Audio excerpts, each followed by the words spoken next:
대규모 개발 사업에 대한 전략 환경 영향 평가는 개발 계획이 상위 법정 계획에 부합하는지를 평가해 문제가 있으면 사업 추진을 중단시킬 수 있는데요. 그런데 에월포레스트 관광단지 개발 계획이 상위 법정 계획에 위배되는 등 문제가 있는데도 전략 환경 영향 평가가 통과됐다는 비판이 나오고 있습니다. 송원일 기자가 보도합니다. 제주시 애월읍 중산간에 추진되는 애월 포레스트 관광단지 125만 제곱미터 부지에 1조 7천억 원을 투입해 객실 1,000개가 넘는 호텔과 콘도를 지을 계획입니다. 사업 부지가 해발 몇 미터에 위치하는지 등고선을 표시했더니 가장 낮은 곳은 300.6m, 가장 높은 곳은 432.7m로 모두 300m가 넘었습니다. 해발 300에서 350m 사이 면적은 27%, 350에서 400m는 42.8%, 400m 이상 면적도 30.2%나 됐습니다. 이 때문에 환경영향평가협의회 심의 결과에서도 사업 부지가 해발 300m 이상 중산간 지역이라며 상위 계획에 관련 규정을 적극 검토하라는 요구가 나왔습니다. 이에 대해 사업자는 상위 계획에 중산간 관련 규정을 적극 검토해 평가서를 작성했다고 적었습니다. 여기서 언급된 상위 계획과 관련 규정은 무엇일까?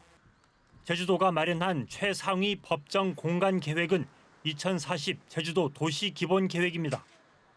여기에는 중산간 지역 관리 방안 전략이 정리돼 있습니다. 해발 200에서 300m 지역은 선 계획구역으로 정해 지속 가능한 개발을 지향하도록 했습니다. 해발 300m 이상은 보전 강화구역으로 설정하고 국제적 기준에 따라 체계적으로 관리하도록 해 사실상 개발을 제한했습니다. 이 때문에 환경단체에서는 명백한 상위 계획 위반인데도 심의를 통과했다며 비판하고 있습니다. 제주도가 좀 객관적이고 투명한 기준을 갖고 검토를 해야 되고 그래서 이제 상위 계획에 대한 부합성을 검토를 해야 되는데 이 부분에 대한 이제 검토를 제대로 못 하다 보니까 결국 이제 사업자에 대한 특혜 의혹으로 이제 이렇게 확산되는 게 아닌가. 제주도는 이에 대해 현재는 사전 검토 단계이며 앞으로 진행될 개발 사업 시행 승인 과정에서 상위 계획에 부합하는지 여부를 확인하는 절차가 남아 있다고 밝혔습니다. 그러나 전략 환경 영향 평가 제도가 초기 단계에서 계획의 적정성 등을 평가해 사업 추진 여부를 결정하는 중요한 절차인데도 제주도가 형식적인 통과 의례로 여기고 있다는 비판이 나옵니다.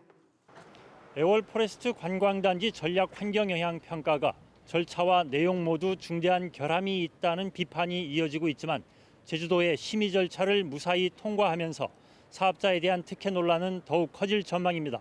MBC 뉴스 송원일입니다.